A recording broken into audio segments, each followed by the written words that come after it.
সৎ মায়ের পছন্দ করা ৩৪ বছর বয়সী প্রবাসী ছেলের সাথে যখন আমার বিয়ে হয় তখন আমার বয়স তার অর্ধেক।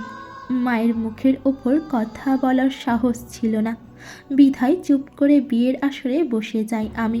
মনে করেছিলাম বিয়ে করলে হয়তো ভালো একটা পরিবেশ পাবো, যেখানে আমি সুখে থাকতে পারবো। কিন্তু যেটা ভেবেছিলাম সেটা ভুল ছিল। এক নরক থেকে মুক্তি পেয়ে আমি যে আরেক নরকে গিয়ে পড়েছিলাম, এটা বুঝতে আমার 2 দিন সময়ও দরকার পড়েনি। স্বামী নামের একটা কীটের হাতে এসে পড়েছিলাম আমি। জানি না কোনো স্বামী তার সদ্য বিয়ে করা বউকে অশ্লীল ভাষায় বকে কিনা, কিন্তু সেদিন কোনো অপরাধ না করেও আমাকে প্রচুর বকা শুনতে হয়েছিল।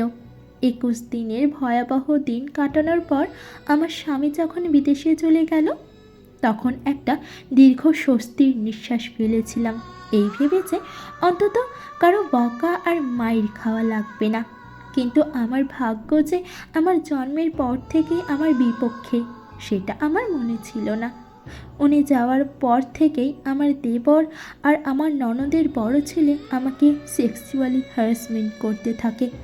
পিছন থেকে এসে জড়িয়ে ধরা, স্পর্শকাতর জায়গাগুলোতে হাত দেওয়া ছাড়াও যত রকমের কাজ আছে তারা করতে লাগলো। আমার শাশুড়িকে জানালাম বিষয়টা, কিন্তু ওই যে রোশনের প্রত্যেকটা মুখ এক জায়গাতে থাকে, এরাও ঠিক তেমন। আমি অভিযোগ করার পর থেকে আমার ওপর নির্যাতনের মাত্রা বেড়ে গেল। সবচেয়ে বেশি আশ্চর্য হতাম যখন আমার ননদের ছেলে আমার সাথে বাজে ব্যবহার করত।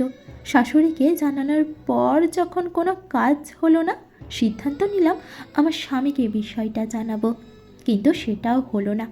আমার ফোন কেড়ে নেওয়া হলো, আমাকে হুমকি দেওয়া হলো যদি তার ছেলের কানে কিছু যায় আমার খবর খারাপ হবে। মুখ বুঝে সহ্য করা ছাড়া আমার কোনো উপায় ছিল না। আমার জায়ের সাহায্য নিয়ে আমার স্বামীকে আমি সব জানালাম, কিন্তু তাতেও কোনো লাভ হলো না। উল্টো আমার স্বামী লিমন আমাকে দুশ্চরিত্রা বানালো, আর যত রকমের বাজে কথা আছে সব শুনিয়ে দিল আমাকে। সেদিন সারা দিন রাত আমি কান্না করেছিলাম। যে সংসারে স্বামীর কাছে বউয়ের কোনো মূল্য থাকে না, সেই সংসারে থাকা আর না থাকা সমান। তবুও মুখে কুলুপ এঁটে অত্যাচার সহ্য করে যাচ্ছিলাম। এর মাঝে আমি আমার বাবার বাড়ি বেড়াতে যেতে চাইলে আমার শাশুড়ি আমাকে বলল, তুমি যদি এই বাড়ি থেকে এক পা কোথাও যাও, তাহলে আমার ছেলেকে ডিভোর্স দিয়ে যেতে হবে। আমার পায়ের তলা থেকে মাটি সরে গিয়েছিল আমার শাশুড়ির কথা শুনে। বাপের বাড়ি যাওয়ার সাথে যে ডিভোর্সের সম্পর্ক আছে সেটা আমি প্রথম ওই বাড়ি থেকেই দেখেছিলাম। এভাবে 7 মাস কেটে যায়। এর মাঝে আমার বাবা, বড় ভাই আর সৎ মা কেউ আমাকে একবারের জন্যও দেখতে যায়নি। আমার স্বামী দুবাই থেকে বাড়িতে আসার সাথে সাথে আমাকে ডিভোর্স দিতে নিয়ে যাওয়া হয়। উনি আমার একটা কথাও শোনেনি, ওর মায়ের কথা শুনেই আমাকে ডিভোর্স দিতে নিয়ে যায়। আমার স্বাক্ষর হওয়ার পর আমাকে বলে, এবার কোথায় যাবি যা। আমার মোবাইল, কিছু টাকা, গয়নাসহ যাবতীয় কিছু রেখে দেয় ওরা। শুধু স্যান্ডেল পায়ে সেদিন ওই বাড়িকে পর করে চলে এসেছিলাম, আর বারবার আল্লাহর কাছে বলেছিলাম, আল্লাহ, আর কোনো মেয়ের সাথে যেন এমনটা না হয়। বিয়ের সময় ভেবেছিলাম কষ্ট হয়তো বা বিদায় করে দিয়ে বাপের বাড়ি থেকে চলে গেলাম, কিন্তু অভাগীর দিকে কষ্ট বারবার ফিরে তাকায়, তার পিছু ছাড়তে চায় না। তা না হলে কি আর আরও বেশি কষ্ট নিয়ে আবার বাবার বাড়ি ফেরত আসি? বাড়িতে ঢুকে যার সাথেই দেখা হয় সে আমাকে অচেনা লোক মনে করে এড়িয়ে চলতে শুরু করে। একমাত্র আমার চাচি আমাকে জড়িয়ে ধরে কান্না করে আর আমাকে মেন্টালি সাপোর্ট করে। কিন্তু যাদের সাপোর্ট দরকার তারা যদি না করে তাহলে কি আর কষ্ট কমে? আমার ভাবির কাছে গেলাম, সে আমাকে বলল ভাইয়ার কাছে গিয়ে ক্ষমা চাইতে। মনে অনেক সাহস সঞ্চয় করে বড় ভাইয়ের কাছে একটু ছায়া খোঁজার আশায় গেলাম, কিন্তু সেই ভাই আমাকে তার পায়ের জুতা খুলে চোরের মতো পিটিয়েছিল। ভাবি গর্ভবতী ছিল। আমাকে ঠেকাতে গিয়ে সেও ভাইয়ার হাতে মার খেয়েছিল। ভাই শুধু বলেছিল সব দোষ নাকি আমার, কিন্তু কেউ একবার বুঝতে চায় নাই যে আমার সংসার ভাঙাতে আমার কোনো দোষ নাই।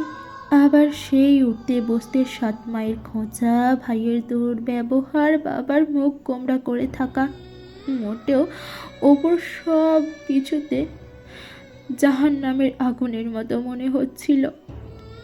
আমি যদি 2 দিন না খেয়েও থাকতাম, কেউ এসে খাইয়ে দিয়ে যাওয়া তো দূরের কথা, এসে জিজ্ঞাসা করতো না আমি খেয়েছি কিনা।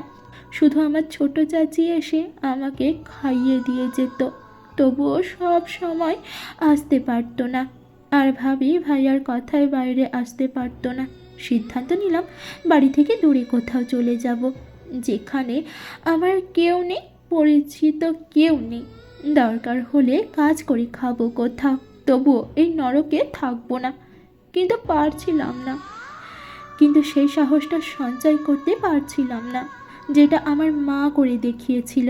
সেই সাহসের কারণে আমাকে হতে হয়েছে একটা পুরো পরিবারের কাছে কুকুরের মতো।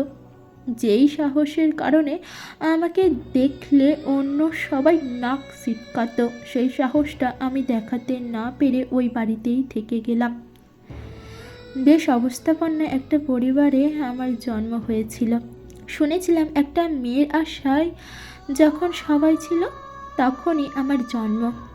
কিন্তু কে জানতো সোনার চামচ মুখে নিয়ে জন্ম নেওয়া শিশুটির জন্য ভয়াবহ সুখ অপেক্ষা করছে। আমার জন্মের পরে আমার মা আমার বাবাকে বিদেশে পাঠিয়ে দেয়, যাতে আমার ভবিষ্যতের জন্য কোনো চিন্তা করার না লাগে। বাবা মায়ের কথা মতো বিদেশে চলেও যায়। আর মা এদিকে বাবার অগোচরে একটা ব্যাংকে চাকরি নেয়। কিন্তু এটা আমার বাড়ির আশেপাশের কারো চোখে সহ্য হয়নি, এমনকি আমার মেজো কাকুরও না। আমার বাবাকে মায়ের চাকরির ব্যাপারে সব কিছু বলে দেয়।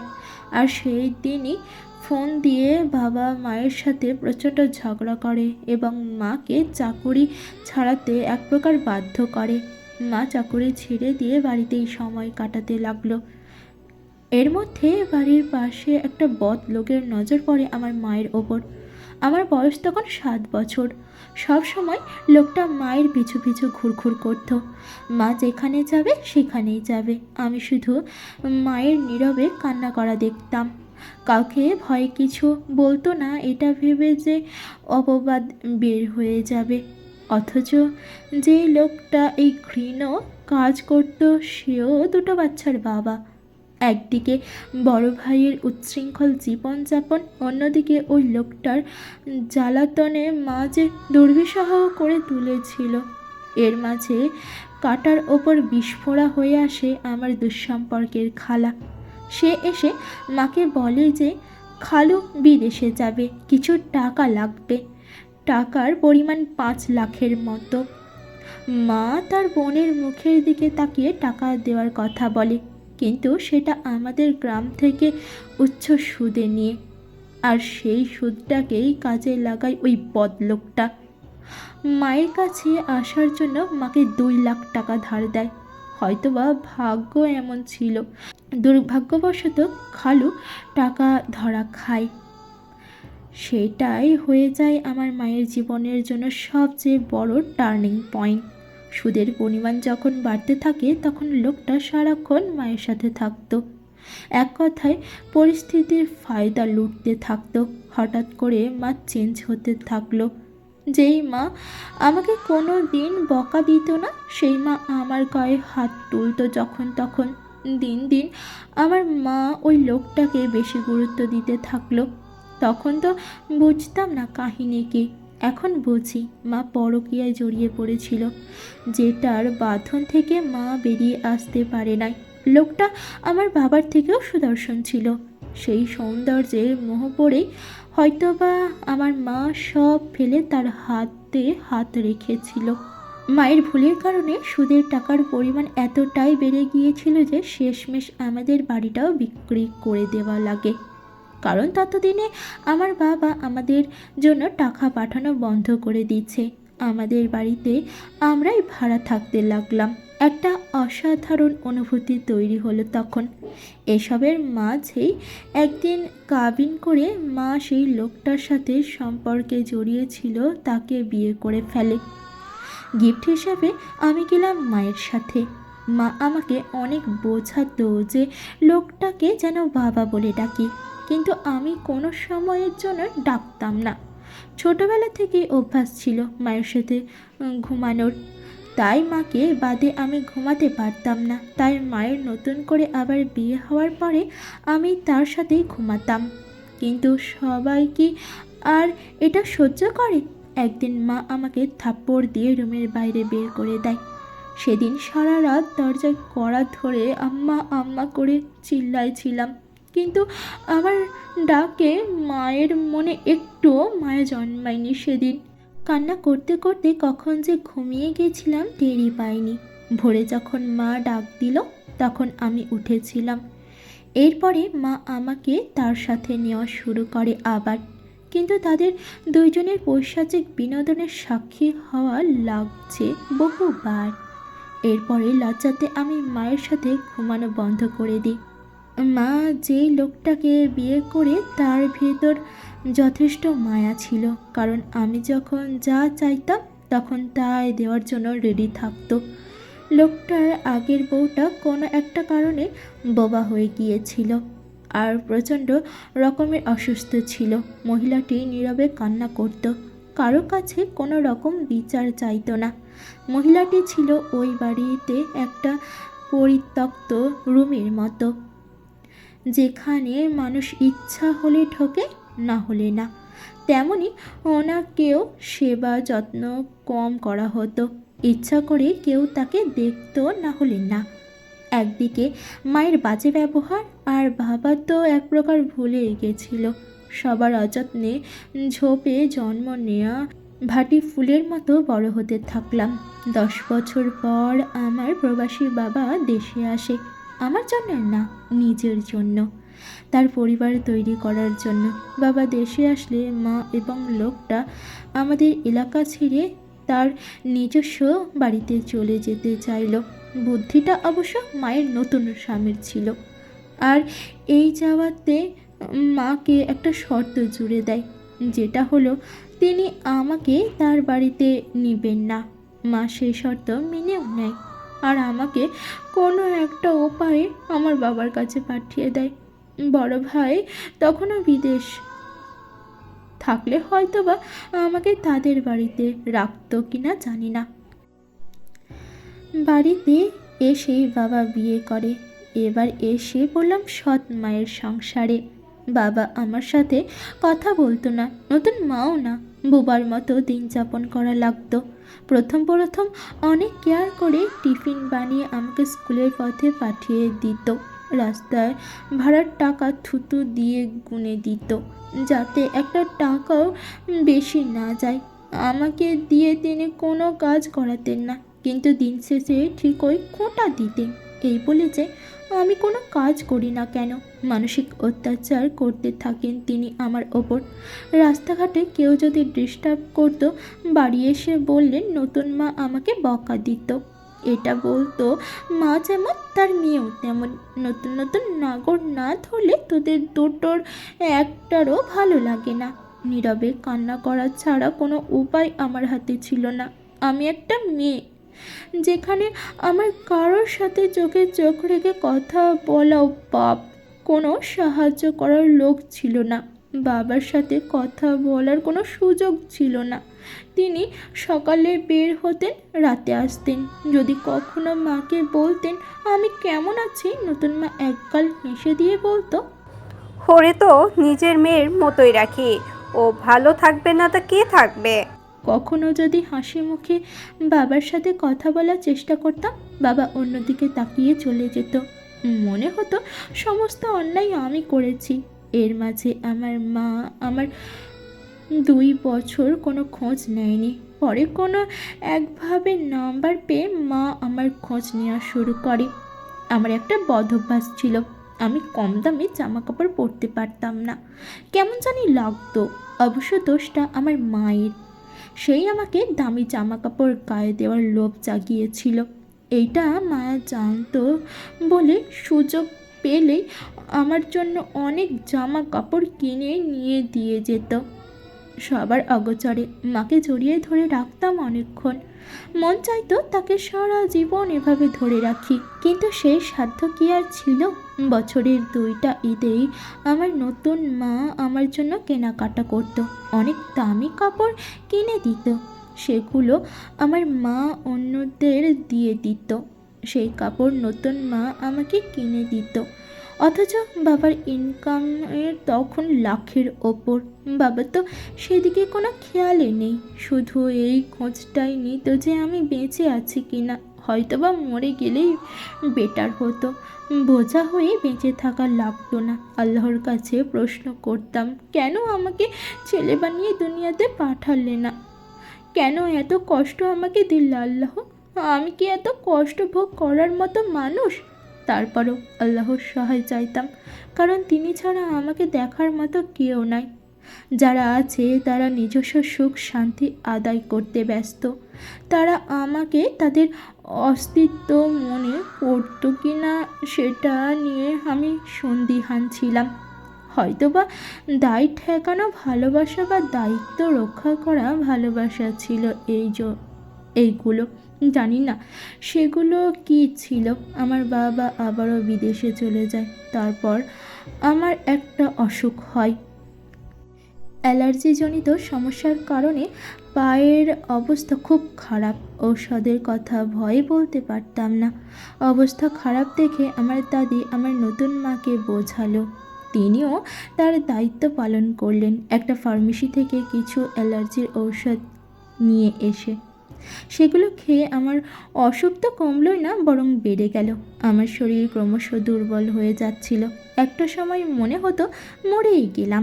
আমার মনে আছে নতুন মা আমার জন্য 1 পোয়া দুধ আর একটা সেলাইন কিনে খাইয়ে বলেছিল, নে খা, তোর জন্য কি কেউ টাকার গাছ লাগিয়ে রাখছে নাকি? এ কথা বলে যদি কেউ কারো মুখে অমৃত তুলে দেয়, জানি না কারো মুখ দিয়ে নামবে কিনা। রাগে দুঃখে দিলাম ঔষধ নেওয়া বন্ধ করে। কে যেন বুদ্ধি দিছিল। তার কথায় যেখানে অ্যালার্জির ঘা হয়েছিল সেখানে শুকনো মরিচ বেটে লাগিয়ে রাখলাম। মরিচের ঝালে জ্বলুনিতে প্রচুর কান্না আসতো। বাবা কোনো একটা উপায়ে জানতে পারলো আমি অসুস্থ। নতুন মায়ের কাছে ফোন দিয়ে আমার খোঁজ নিতে শুনলাম। তিনি দেখলাম চেঁচিয়ে বলছে আমি খুবই ভালো আছি। তিনি আমাকে শহরে ডাক্তার দেখিয়েছেন, কিন্তু ঔষধ খাওয়া বন্ধ করে দিয়েছে। আমাকে আর ডাক্তার দেখাবে না। মুচকি একটা হাসি দিলাম নতুন মায়ের কথা শুনে। মিথ্যাটা লুকিয়েও বলতে পারে না, বোকা। আমি তো ঠিকই শুনে ফেললাম। আবার ভাবলাম হয়তোবা আমাকে শুনিয়েই বলতে চেয়েছে। তবে আমি একদিক দিয়ে ভাগ্যবতী ছিলাম বলা চলে। খাবারের সমস্যা কোনো দিন আমার হয়নি, বরং ডাক্তার যেই মাছ আমার অ্যালার্জির জন্য খেতে নিষেধ করে দিয়েছিল সেগুলোই বেশি রান্না হতো। সব কিছুর ভিড়েও মনের মতো একটা ভাবি পেয়েছিলাম, যে নিজের জিনিসপত্র বিক্রি করে আমাকে ঔষধ কিনে দিত। আমি তখন ক্লাস 9-এ পড়ি। ভাইয়া বাড়ি এসে আমার জন্য ছেলে দেখতে শুরু করে। কাটার ওপর বিস্ফোরা যাকে বলে। কাঠের পুতুলের মতো সাজিয়ে বরপক্ষের সামনে আমাকে নিয়ে যাওয়া হলো। আর সবাই এমন ভাব করলো যেন আমাকে ছাড়া তারা কিছুই বোঝে না। এর মাঝে একটা ছেলেকে আমার পছন্দ হয়। দূর থেকে তাকে দেখেছিলাম, কিন্তু সেদিন আমাকে পাত্রপক্ষের সামনে নিয়ে যাওয়া হয়নি। কারণটা খুব সিম্পল, ছেলেটা ব্যবসা করত। যদি বিয়ের পর আমার বাবা অথবা ভাইয়ের কাছে টাকা চাই ব্যবসার উন্নতি করার জন্য, তারপর লিমনকে দেখে তাদের পছন্দ হয়। পছন্দ হওয়ার কারণ লিমন প্রবাসী, কোনো সময় টাকা চাইবে না আমার পরিবারের কাছে। আর এটাই আমার জীবনের আরেক ধাপ ধ্বংস করে দিয়েছিল। লিমনের সাথে ডিভোর্স হওয়ার পরেও সে আমার বাড়িতে ফোন দিয়ে নানান ধরনের আজে বাজে কথা বলতো। এতে আমার নতুন মা আমার ওপর আরও রেগে যেত। কয়েকদিন ফোন করার পরে আমার ব্যবহৃত জিনিসপত্র, টাকা কথা বললে সেটা এড়িয়ে যায় এবং এক সময় ফোন দেওয়া বন্ধ করে দেয়। বাড়ি থেকে বড় ভাই সিদ্ধান্ত নেয় যে আমাকে উন্মুক্ত বিশ্ববিদ্যালয়ে ভর্তি করিয়ে দিবে, যাতে আমি পড়াশোনা করতে পারি। কিন্তু টাকার অভাবে পরবর্তীতে আমি ভর্তি হতে পারিনি। টাকার অভাব বললে ভুল হবে, মূলত নতুন মা টাকা দেয়নি। ভাইকে বলে একটা ফোন নিলাম, শখের বশে একটা ফেসবুক অ্যাকাউন্টও খুলিনি। কিছুদিন চালানোর পরে টাকার অভাবে যখন ফেসবুক চালাতে পারতাম না, তখন সেটাও বন্ধ করে দিই। 2 মাস পর ফেসবুকে আবার ঢুকি। তখনও ভালো করে কারোর সাথে মেসেজ করতে পারতাম না। কমেন্ট বক্সকে মনে করতাম ইনবক্স। সেখানে একটা ছেলের সাথে আমার পরিচয় হয়। ওর নাম সুজন। আমাদের ঘনিষ্ঠতা ক্রমেই বাড়তে থাকে। একদিন ফোন নাম্বার শেয়ার করি, সেখান থেকে কথা বলার পরিমাণ আরও বেড়ে যায়। সুজনকে আমার পরিবার, আমার লাইফের সব কথা বলেছিলাম। সুজন প্রথমে ভাবতো আমি তার সাথে ইয়ার্কি করে সব বলি, কিন্তু আমি যে সিরিয়াস এটা সে বুঝতো না। সুজনের সাথে কথা বলার এক পর্যায়ে আমি ঢাকাতে বেড়াতে যাই। সেখানে ওর সাথে ভিডিও কলে কথা বলি। ততদিনেও ও আমাকে দেখেনি। কথা বলার পর থেকে ওর কেয়ারিং আরও বেড়ে যায়। সেই সময় আমার জীবনে প্রথম প্রেম আসে, কিন্তু সেটা অসময়ে বললেও ভুল হবে। আমার জীবনে সুসময়টা তো নষ্ট করে দিয়েছিল আমার পরিবার। আমিও প্রথম সুজনকে আমার মনের কথা বলি, তাকে যে আমি ভালোবাসি এটাও বলি। সুজন প্রথমে রাজি না হলেও পরে রাজি হয়। রাজি না হওয়ার পিছনেও একটা কারণ ছিল। সুজন তার জীবনে বড়সড় একটা ধোঁকা খেয়েছিল একটা মেয়ের কাছ থেকে, যার কারণে সে সুসাইড অ্যাটেম্পটও নিয়েছিল, কিন্তু ভাগ্য সহায় থাকায় বেঁচে যায় সে। আর এর জন্যই কোনো মেয়েকে বিশ্বাস করতে চাইতো না। ফুফাতো ভাইয়ের বউ কোনো একভাবে জেনে যায় আমি ফেসবুকে নিজের ছবি শেয়ার করি, আর এটা সে আবার নতুন মাকে বলে দেয়, যার ফলস্বরূপ আমার নাকের নোলক, কানের দুল, হাতের বালা সমস্ত কিছু নতুন মা কেড়ে নেয়। ফোনটাও কেড়ে নিতে গিয়েছিল, কিন্তু জোরাজুরি করার কারণে নিতে পারে নাই। সেই দিন অনেক কেঁদেছিলাম। আমার চারপাশে যে এত শত্রু আছে আমি আগে জানতাম না। সুজনের সাথে কথা হলেই বলতো আমি যেন তার সাথে দেখা করি, কিন্তু এটা বুঝতে চাইতো না যে আমার পক্ষে বাড়ি থেকে বের হওয়া সম্ভব না। নতুন মা 2 দিনের জন্য তার বাপের বাড়ি বেড়াতে গেলে সুজনকে আমি আমার বাড়িতে আসতে বলি। সে আসে এবং 3 ঘন্টা থেকে চলে যায়। আর এই সমস্ত কিছু আমার পাশের বাড়ির একজন দেখে নতুন মাকে আবার বলে দেয়, আর এইটাও বলে যে আমি আমার মায়ের মতো নষ্টামি করার জন্য পুরুষ মানুষ ডেকে আনি। পরিস্থিতি ভয়াবহ রূপ ধারণ করে। আমার মনের ভেতর তখন একটা কথা ঘোরাফেরা করতো যে হয়তোবা আমি যদি সুজনকে বিয়ে করি তাহলে জীবনের শ্রেষ্ঠ সুখ পাবো। ও আমাকে কোনো দিনও কষ্ট দিবে না। পরের সপ্তাহে শুধুমাত্র ভাইয়াকে জানিয়ে আমরা বিয়ে করে ফেলি। ভাইয়া এসে আমাদের 2 জনকে সুজনের বাড়ির পথ ধরিয়ে দেয়। মনে করেছিলাম হয়তোবা সুজনের বাবা মায়ের অনুমতি না নিয়ে বিয়ে করলাম তারা মেনে নেবে না, কিন্তু আমার ধারণা ভুল ছিল। তাদের বাড়ির সবাই আমাকে এত ভালোবেসেছিল যা বলার মতো না। আমার শাশুড়ি আমাকে মাথায় করে রাখতো, কিন্তু কথাই আছে না, সবার কপালে বেশি দিন সুখ থাকে না। আমার শাশুড়ি ক্যান্সার ছিল, লাস্ট স্টেজ। 1 বছর পরে আমার শাশুড়ি মারা যায়। তিনি থাকতে আমার কোনো দিনই কমতি রাখেনি, নিজের মেয়ের মতো করে ভালোবাসত। শাশুড়ি মারা যাওয়ার পর সুজনের হাতের অবস্থা খুব খারাপ হয়ে যায়। তার সারা জীবনের সঞ্চয় মায়ের পিছনে ব্যয় করেছে, কিন্তু তাকে বাঁচাতে না পারার একটা আক্ষেপ তার ভেতরে থেকে যায়।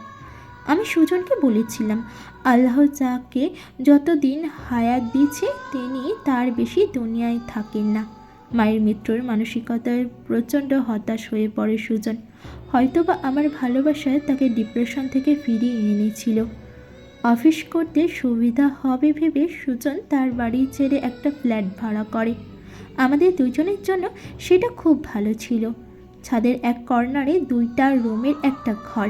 ভালোভাবে চলছিল আমাদের ভালোবাসার সংসার। সুজন অফিসে গেলে আমি বাড়িতে একা থাকতাম। এই একাকিত্ব দূর করার জন্য সুজন আমাকে বাচ্চা নিতে বলে।